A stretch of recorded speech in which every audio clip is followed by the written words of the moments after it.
प्यारे साथियों, आज की ये जो हमारी क्लास है, इस क्लास में हम आपको साधारण ब्याज निकालना सिखाने वाले हैं। तो चलिए हम लोग देखते हैं कि साधारण ब्याज हम लोग कैसे निकालेंगे। तो स्टूडेंट्स, इसको करने से पहले कुछ बातें हैं, आप लोग समझ लीजिए। अगर हम साधारण ब्याज को निकालने के फॉर्मूले की बात करें, जैसे जो हमारा साधारण ब्याज होता है, साधारण ब्याज निकालने का जो हमारा फॉर्मूला होता है वो हमारा इक्वल होता है मूलधन गुणे में दर गुणे में समय बटे में 100 की। ये हमारा क्या है, साधारण ब्याज को निकालने का फॉर्मूला है। अब इसमें आप लोग देख रहे हैं मूलधन, तो ये मूलधन क्या होता है हम लोग इसको समझेंगे। दर क्या है, समय क्या है, हम लोग इसको समझेंगे, उसके बाद क्वेश्चन को सॉल्व करेंगे। तो स्टूडेंट्स, आप लोग समझिए, जैसे आप जब अपने दोस्त या किसी बैंक से कुछ पैसे उधार लेते हैं, तो जो पैसा आप उधार लेते हैं, जैसे आपने अपने किसी दोस्त से या फिर किसी बैंक से कुछ रुपए उधार लिए, जैसे आप समझिए आपने 1000 रुपये उधार ले लिए, तो ये जो 1000 रुपया आपने उधार लिया है, इसे हम क्या कहेंगे, इसे हम मूलधन कहते हैं। अब जैसे ये जो पैसा आपने लिया है, वो बोलेगा कि ये जो 1000 रुपये की राशि है, इस पर आपको 5% वार्षिक ब्याज देना पड़ेगा। तो ये जो हमने 5% की बात करी, जैसे 100 मान लीजिए आप इसको, जैसे 100 रुपये है, 100 रुपये आपने उधार लिया और उसने कहा कि 100 रुपये पर एक वर्ष में आपको 5% ब्याज देना है। तो ये जो 5% है, ये हमारा क्या है, दर है। इस दर से आप उसको ब्याज दोगे। अब जैसे आपने पैसे को 4 साल के लिए लिया, तो ये जो समय है 4 वर्ष, यही हमारा क्या है, टी हो जाता है। अब इस पर जो ब्याज होगा, जैसे अब हम इस पर 4 वर्ष में 5% की दर से कितना ब्याज बनेगा वो निकाल के आपको दिखा दें। जो हमारा साधारण ब्याज होता है उसको सिंपल इंटरेस्ट यानी कि एसआई कहते हैं। फॉर्मूला अप्लाई कर दीजिए, मूलधन कितना है, 100 है, दर वार्षिक 5% है और समय 4 वर्ष है, बटे में 100 हो जाएगा। 100 से 100 कैंसिल हो जाएगा और 5 गुणे 4 करोगे तो कितना होगा, 20। तो 100 रुपये की राशि पर 5% वार्षिक की दर से 4 वर्ष का जो ब्याज होगा वो 20 रुपये होगा। बस ऐसे ही आपको प्रश्नों को सॉल्व करना है। तो चलिए, यहाँ पर कुछ क्वेश्चंस हमने लिए हैं, इन प्रश्नों को हम सॉल्व करते हैं।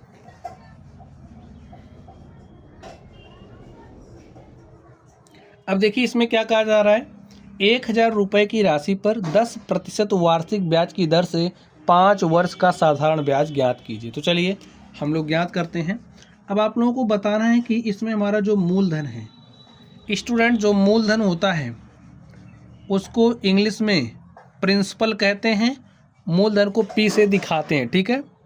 जो हमारा दर होता है, दर को रेट इंग्लिश में कहते हैं, आर से दिखाते हैं।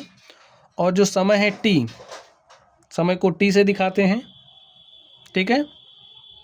टी से कैसे दिखाएंगे, समय से। और जो हमारा साधारण ब्याज होता है उसे हम एस आई से दिखाते हैं, ठीक है, सिंपल इंटरेस्ट। ये बात आप समझ जाइए।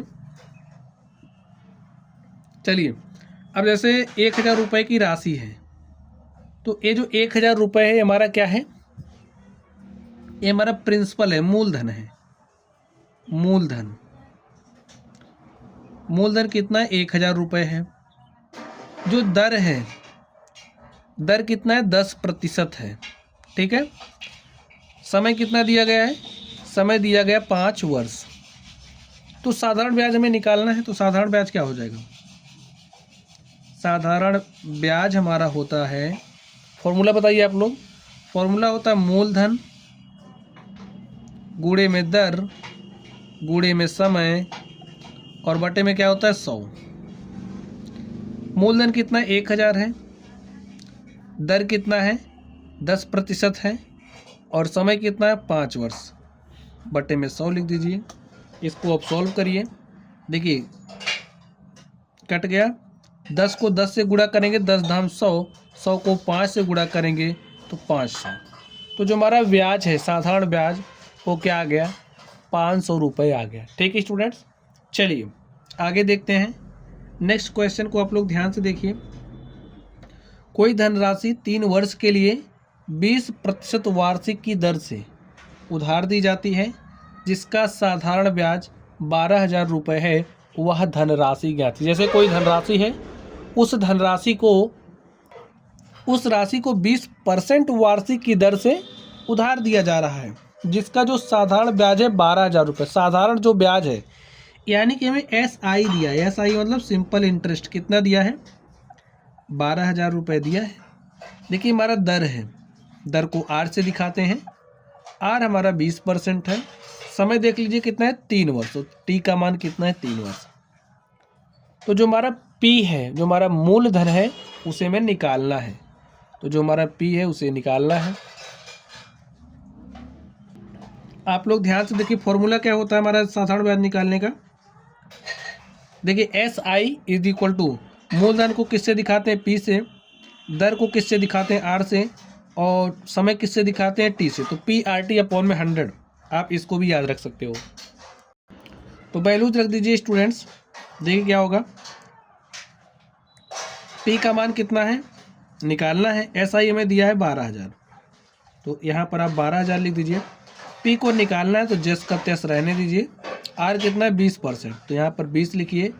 T कितना है? 3 वर्ष, बटे में आप 100 लिख दीजिए। ठीक है, देखिए 20 के 20, 20 पंचे 100। यहाँ पर 5 हमारा किसके साथ है? भाग के साथ। तो 5 को इधर भेजेंगे तो किसके साथ हो जाएगा? गुणे के साथ। तो 12,000 गुणे में 5, और इस तरफ देखिए क्या है? 3 गुणे में P, ऐसा है ना भाई। P गुणे 3 करोगे तो 3 गुणे P, कोई बात नहीं, ऐसे लिख सकते हैं। अब आप लोग ध्यान से देखिए, ये जो 3 है इधर गुणे के साथ है, तो इधर आएगा भाग के साथ हो जाएगा। तो यहीं हम काट दे रहे हैं। 3 के 3, 3 चौके 12, 3 शून्य शून्य, 3 शून्य शून्य, 3 शून्य शून्य। तो यहाँ से जो हमारा P है किसके बराबर हो जाएगा? 4,000 गुणे 5 करोगे तो 4,000 गुणे 5 करोगे तो कितना हो जाएगा? 20,000। ठीक है, और स्टूडेंट यही हमारा क्या हो गया? धनराशि हो गई। तो वो जो धनराशि हमसे निकालने की बात कह रहा है यहाँ पे, वो क्या है? 20,000। 20,000 रुपया अगर आप 3 वर्ष के लिए 20% वार्षिक की दर से उधार देते हो तो साधारण ब्याज कितना मिलता है? 12,000 रुपये। तो इस तरीके से हमारा क्वेश्चन नंबर 2 था, हमने इसको भी सॉल्व कर लिया है। चलिए अब हम लोग अगले प्रश्न पर चलते हैं और देखते हैं हमारा अगला प्रश्न क्या है। तो स्टूडेंट क्वेश्चन को आप लोग ध्यान से देखिए, इसमें क्या कहा जा रहा है? 5% वार्षिक ब्याज की दर से रुपया 15,000 का 2 वर्ष के अंत में ब्याज और भुगतान की जाने वाली कुल राशि ज्ञात कीजिए। ठीक है,